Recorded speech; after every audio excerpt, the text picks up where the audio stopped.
Well, hey guys, what's up? Welcome in. Today we're going to be talking about cruising with babies on the Disney Cruise Line. We have a video that we did about a year or so ago that is cruising with babies and toddlers. But we're going to update some things and we're just going to talk about babies. We're going to come out with another video talking about toddlers. Yes. And then another one talking about kids. Right. We have a toddler. Man, she is in that toddler stage, let me just say. Absolutely. And we're going to be taking her on the Disney Treasure coming up soon. So we're really excited to share with you guys just all about our experience with having a toddler on a Disney cruise. So today it's just about the babies. Now, before we dive in, we don't have any specific order. We're going to kind of ping pong around as far as like the tips and tricks. However, we do have chapters, so if you're looking for something specific, you can go down and check that out. So if you're planning on taking your baby on a Disney cruise, be mindful, they do need to be 6 months old in order to sail. So even if they turn 6 months right on the dot, our baby we took was honestly like a couple weeks after that. So 6 months is the requirement. And then if you're looking into itineraries that are transatlantic, they do need to be 1 year old for that. And as far as dinner times on the Disney cruise, there's main dining, which is at 5:45, and late dining, which is at 8:15. We recommend if you have babies, toddlers, even kids, to do the main dining. We have done the late dining with kids, and it works.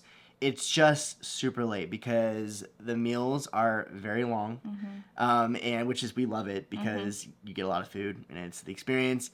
However, with kids, you're going to notice that the main dining is where a lot of the families are, and it does fill up very fast. So make sure if you're using a travel agent or if you're booking your Disney cruise that you request the main dining immediately. And also, there are high chairs available in the dining rooms, and there have been times when it was all ready to go for us. There have been times when we actually really didn't need it because we either put our baby inside the nursery for dinner, or we just had her in her stroller, which we'll talk about in a little bit.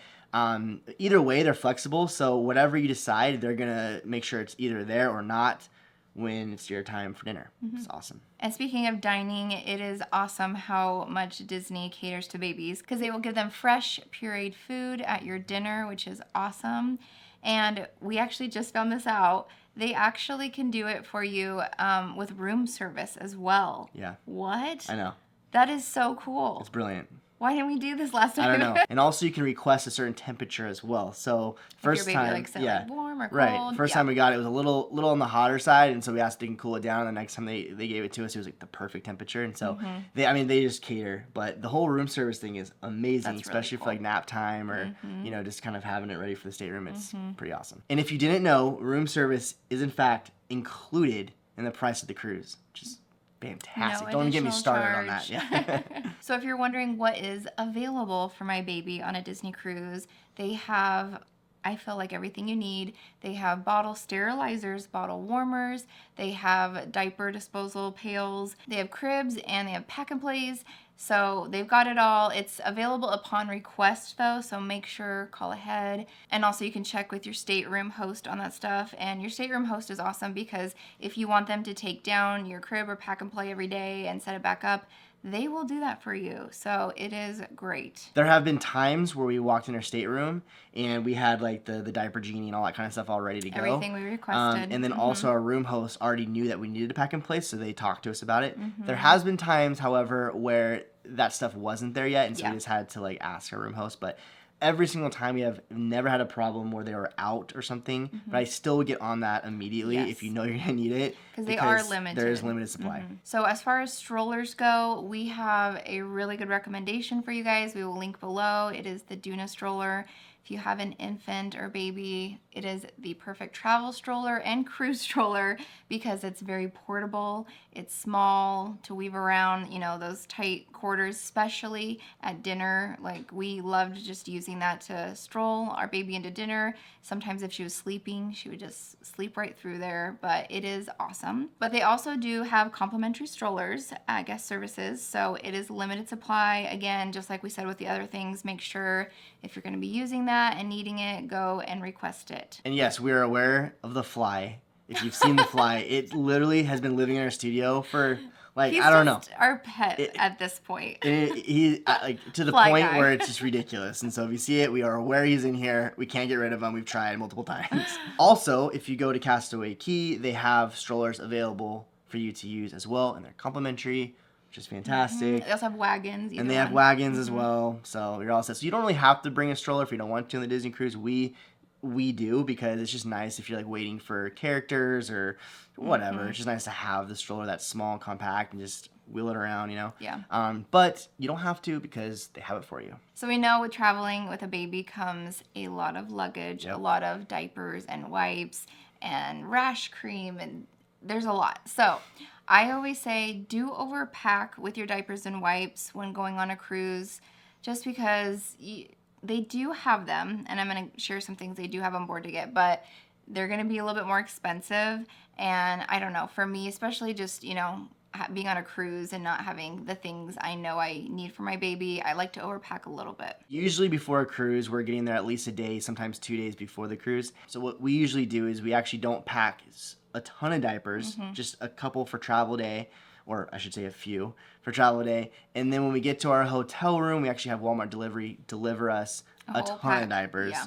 That way we're not having to travel with them on the plane, but then we're ready for the cruise. Right. And then they do have things if you happen to forget something for your baby. So they have like all of a it. lot. They have diapers, training pants, rash cream, infant formula, bottles, pacifiers, baby food, baby shampoo, baby lotion, baby powder. So if you forget something, you might be paying Disney prices, yes, but at least you can find a diaper. Right. So if you are breastfeeding and you want to bring in some extra breast milk when you're embarking on the ship, you can bring that, but they just ask that you keep it with you on your carry-on. Also, if you want to bring your own baby snacks or, you know, formula, because you have certain kind you use, you can totally bring that as well. They just ask that it needs to be unopened and prepackaged. There are so many reasons why we love Disney Cruise, especially with kids, but one of the reasons is they have bathtubs. There are a lot of other cruises that actually just have showers, so the fact that Disney has bathtubs is awesome. Because we have found, not only just with babies, but with toddlers and also kids,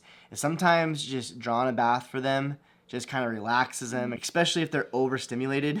Just having that time where they can just rest in the bath is awesome, but especially for the babies, bath time is essential, and having a bath is so nice. Perfect. So Disney Cruise Line does have a nursery on board for our babies. It's a small world, the cutest nursery I think ever. It's just the best too. I just want to hang out there with all the babies. It's so cute. So it is an additional charge, just to be aware of that. Right now, currently it is $9 an hour, and you do need to like reserve it as well for your spots. But if you don't, that's okay. You can always, when you're on board, if you need it at certain times, you can reserve it while you're on board as well. So we always recommend, if you know exactly the times of your onboard activities, or maybe you're going to a nice little fancy brunch or something like that, to reserve the nursery immediately, because they may fill up in that particular slot that you need, especially like the nighttime activities and all that kind of stuff. Like sometimes you just want to have mommy and daddy night out kind of thing, and so just plan accordingly. Maybe look at your itinerary and be like, man, this would be actually a fun night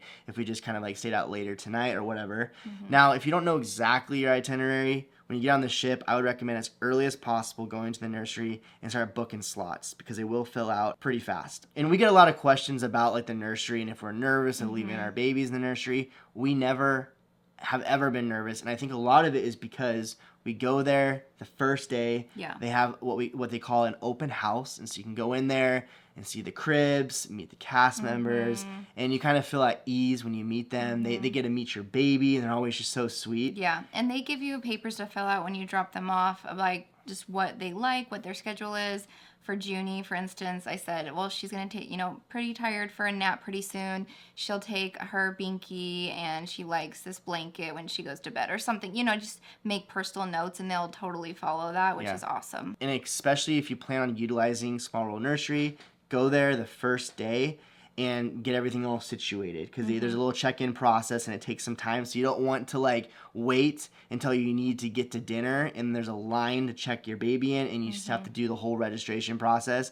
Do that ahead of time so you're ready to go, so it's just a fast and easy process. Now, we realize this is not for everybody, but we have found that getting a veranda is really nice when you have a baby or toddler or whatever. Especially if your kids need nap time, because it's so nice to put them down for a nap and then to be able to go out in the veranda and just enjoy. See the ocean, have your own private time, or if you dock somewhere, just kind of just chill out there. It's really fun. We definitely, once we did it, we're like, okay, we can't go back now. And also in the evenings, it's nice because maybe you're like, I don't want to go to bed yet, you know, kind of a thing. And so it's just nice to be able to like chat, maybe see the sunset or whatever. Get some more room service and eat it out there. Absolutely. And that's the thing. It's like, it's just, it's fun to be able to have like your own separate space without feeling like you wake up the baby.